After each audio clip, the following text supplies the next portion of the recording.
Arrest হয়নি তো? অনুরোধ আপনাদের কাছে, ধরুন অ্যারেস্ট হয়নি, কোন আততায়ী সেদিনকে হামলার সঙ্গে ছিল, আমি কিছু কিছু ভিডিও দেখেছি, দল মিলে ঢুকছে, উস্কানি দিয়েছে ওদের নেতারা।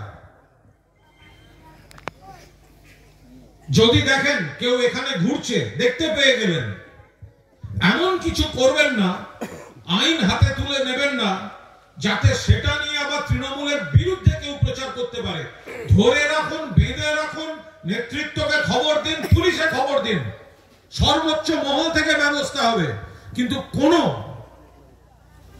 অভিযুক্তকে যদি দেখেন গ্রামে ঘুরছে আসছে, রাগের বসে এমন কিছু করে বসবেন না যাতে আবার একটা উল্টো কেসের জন্ম দেয়, সেটা করবেন না, ভুল হবে।